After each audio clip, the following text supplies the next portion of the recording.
Hace unos días recibí en Instagram un comentario de una persona que me dijo que dejó la psicoterapia porque temía que le generara algún tipo de dependencia y que esto le evitara hallar una verdadera solución a sus problemas. Según me dijo, tenía miedo de que la dependencia a la psicoterapia no resolviera su problema, sino que lo empeorara. En este video quisiera hacer algunas anotaciones sobre el tema de la dependencia en la psicoterapia y la frontera que hay en el cariño que puede desarrollarse entre un psicoterapeuta y su paciente. Quédate para que platiquemos de eso.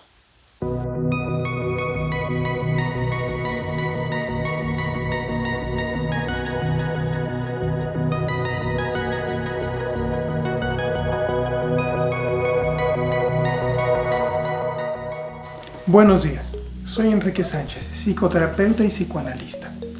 Antes que nada, quisiera comenzar con un punto importante. El ser humano nunca deja de ser dependiente. Es importante poder reconocer la diferencia entre la dependencia infantil y la dependencia madura, porque dependencia siempre hay. Un niño depende de su madre para sobrevivir. Eso es normal e incluso parte sana del desarrollo. Dependencia infantil. A medida que el ser humano crece, va dejando atrás la dependencia infantil y se va adhiriendo a la dependencia madura o la dependencia adulta. Y me podrían decir dependencia adulta, pero se supone que los adultos no son dependientes, todo el mundo presume independiente. Estoy completamente en contra de esa postura. Todos dependemos. Quizás suene ilógico u obvio, pero dependemos del gasolinero para que nuestro carro tenga gasolina, del maestro para aprender nuestras lecciones, del doctor para cuidar nuestra salud, del técnico para arreglar nuestra computadora, etcétera, etcétera. Incluso tenemos dependencia de amor hacia nuestros hijos, nuestra pareja, nuestra familia. Esas son dependencias adultas. Pero puede darse, desde luego, que ya en la edad adulta el ser humano tenga dependencias infantiles.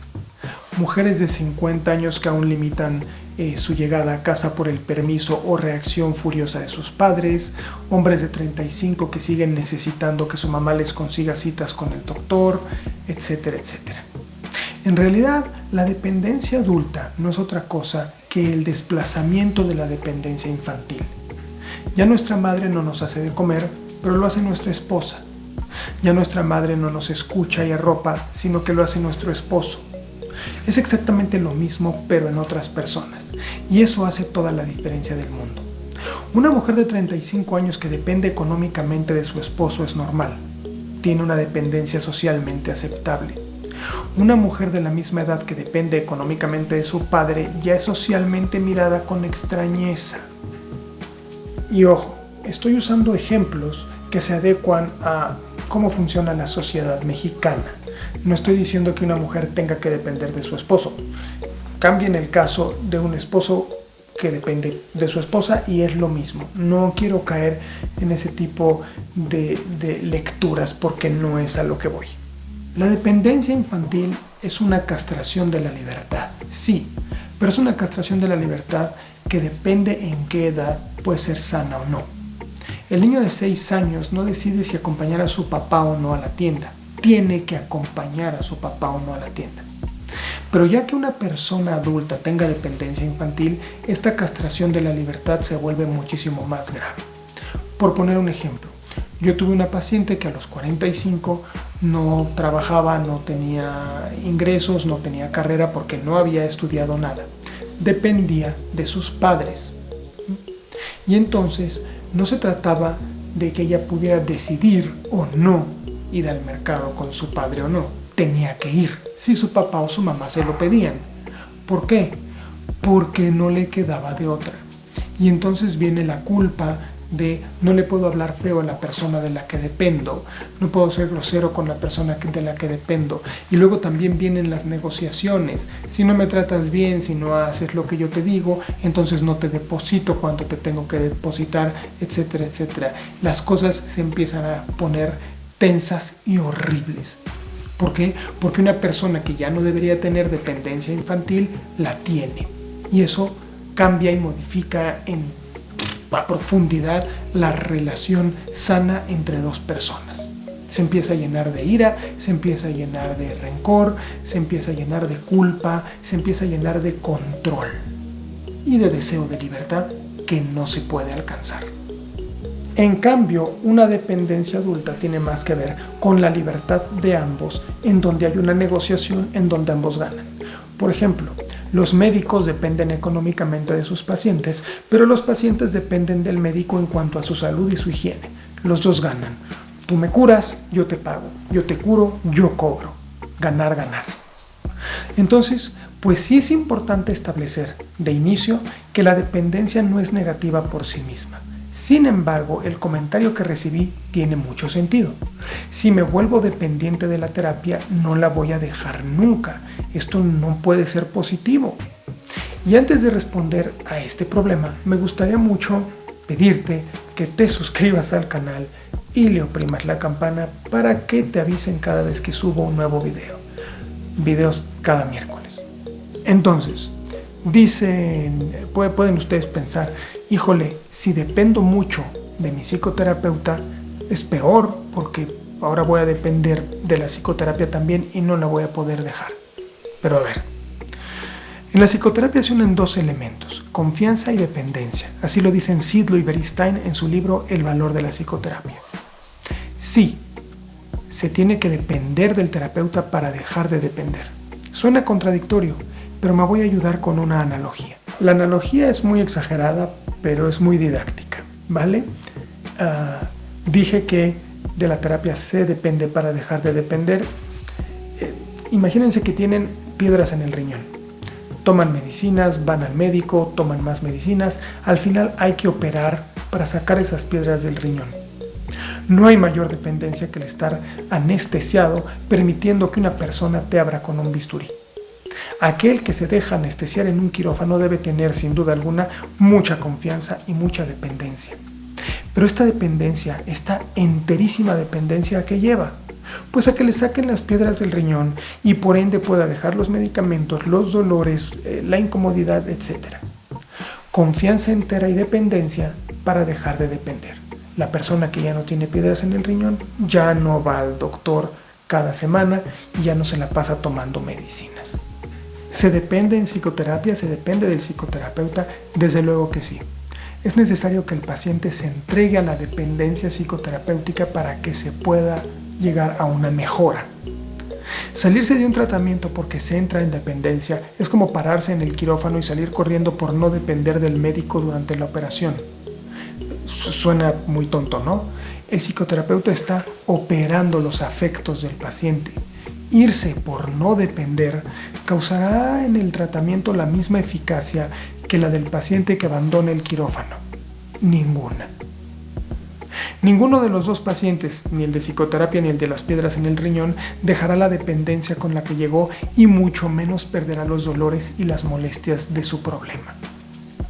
Oiga, me podrán decir, pero si dependo de la psicoterapia, ¿eso no me llevará a un tratamiento eterno? De por sí, los psicoanalistas tienen fama de tener a la gente siglos entre... Bueno, pues no, porque la dependencia también se trata en psicoterapia. Y no solo la dependencia infantil, que es el motivo de consulta de muchos pacientes, sino también la dependencia hacia el mismo terapeuta. En un periodo inicial del tratamiento, la dependencia madura hacia el terapeuta es importante porque permite que el trabajo terapéutico se pueda llevar a cabo. ¿Por qué? Pues porque es un tratamiento que no se realiza con anestesia. O el paciente se comunica con nosotros o no sirve para nada. El paciente debe tener clara la intención y el deseo de comunicarse, de ser honesto, trabajar sus afectos más profundos, sus partes oscuras, aquello que le da miedo, culpa y terror. ¿Cómo podemos hablar de esto si no confiamos en la persona a la que se lo comunicamos? ¿Cómo hablar de nuestro lado oscuro sin que de ello dependa el éxito del tratamiento? Si no dependo de la persona que tengo enfrente, ¿cómo voy a hablar con ella de todo aquello que no me atrevo a hablar con nadie más o que nadie más puede entender con la claridad, la profundidad, la experiencia y el profesionalismo de la persona que tengo enfrente? Sin la confianza y la dependencia, la psicoterapia está frita. Un paciente que asiste a psicoterapia y no está dispuesto a confiar o depender en su psicoterapeuta no podrá comunicar sus afectos más secretos y escondidos. Y bueno, y al final del día es como un paciente que le hace prometer al cirujano que le va a sacar las piedras del riñón que no usará el bisturí. Sin el bisturí, el cirujano no podrá llegar a las piedras, y sin la confianza y la dependencia, el psicoterapeuta no podrá llegar a los elementos dolorosos y enfermos en el sistema mental del paciente. Una vez que los problemas del paciente se han corregido, la dependencia hacia el terapeuta también se trata en las últimas fases del tratamiento para eliminarla. El gran psicoanalista Santiago Ramírez decía que una vez terminada la psicoterapia, el paciente debe olvidar a su terapeuta. Debe salir de su última sesión con la capacidad de tirarlo a la basura. Y no en el sentido peyorativo, sino en el sentido de poder vivir sin necesitarlo en lo absoluto, tanto que ni del recuerdo requiera. Por eso yo siempre le digo a mis pacientes que me digan todo. Dime todo. Si no te gustan mis zapatos, si no te gusta cómo me rasuro, dímelo. Tiene que haber una comunicación de claridad, de confianza y súper directa entre el paciente y el terapeuta. El paciente debe poderle decir: oye, me está dando miedo, que siento que estoy dependiendo de ti y que no puedo dejar de estarte hablando todo el tiempo, o que no puedo dar pasos en mi vida sin venir a terapia. Y a partir de esa confianza y de esa apertura y de esa comunicación tan clara, se trabaja, se platica el miedo y se buscan soluciones. Bueno, entonces dije que al final se trabaja el dejar la dependencia. ¿Pero cómo se logra esto? Bueno, podría decirse que la psicoterapia es un proceso para dejar de depender de nuestras fantasías, dejar de depender de nuestros padres, de nuestra angustia, de nuestros miedos, dejar de depender en general para llevar una vida más libre. La psicoterapia tiene la finalidad, entre otras cosas, de hacer al paciente cada vez menos dependiente. La dependencia hacia el psicoterapeuta se va desintegrando, se va cayendo en la medida en la que el paciente vaya aprendiendo a dejar atrás las dependencias infantiles que ha ido generando a lo largo de su vida. Entonces la respuesta ante este miedo es muy sencilla. Sí, la psicoterapia genera dependencia, pero es una dependencia que la misma psicoterapia se encarga de eliminar. Dejar un tratamiento cuando empezamos a sentir que dependemos del terapeuta es no permitirle ni siquiera empezar a trabajar. Es como decirle al cirujano: caray, no he visto resultados. A lo que el cirujano justamente podría contestar: no fastidie, lo veo el lunes en el quirófano y después platicamos. Con esto termino. No me queda sino pedirles de nuevo que se suscriban al canal y que opriman a la campana. Sobre todo si les interesan los temas de psicología y psicoanálisis. Compartan mi canal con otras personas interesadas en estos temas. Si estás buscando psicoterapia individual o de pareja, o si te interesa iniciar un proceso psicoanalítico, visita mi página de internet. Está en la pantalla final junto con todas mis redes sociales. Si tienes dudas sobre lo que se platicó en este video, o quieres que toque un tema en específico sobre la salud mental, déjamelo abajo en mis comentarios. Ahora sí me voy, y espero que esta noche duerman bien y tengan un sueño que resulte reparador y terapéutico.